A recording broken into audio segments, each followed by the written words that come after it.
Hello, and welcome to The Word, bringing you the good news of Jesus Christ every day from the order of preachers around the world.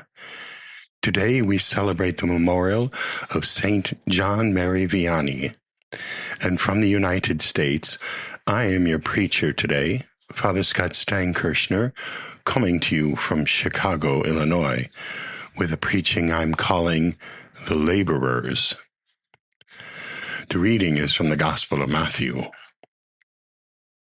Jesus went around to all the towns and villages, teaching in their synagogues, proclaiming the gospel of the kingdom, and curing every disease and illness.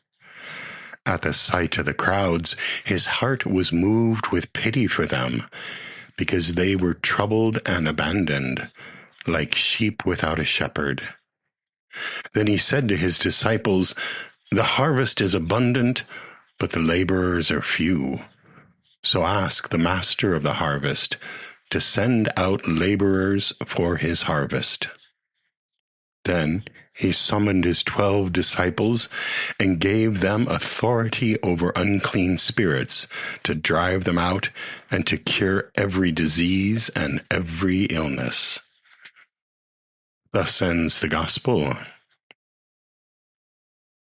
'Tis a bit of a curious gospel, not because Jesus had pity for the crowds. His heart was really moved by them.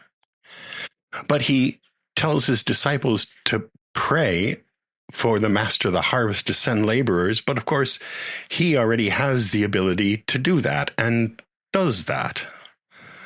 So why does he ask his 12 disciples to pray? Well, we assume that they did pray because their hearts were also moved with pity for the crowds. They saw what Jesus saw. And so they probably prayed fervently to God to send out laborers. And God's answer was to send them.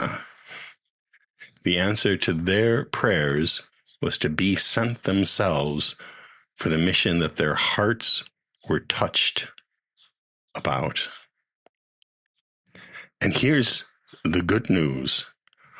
When God sends, God graces to be able to do that which you were sent for. That's the beautiful part of this.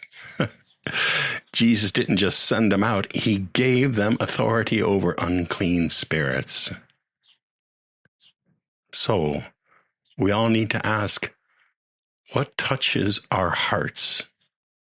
What are the needs we see in this world?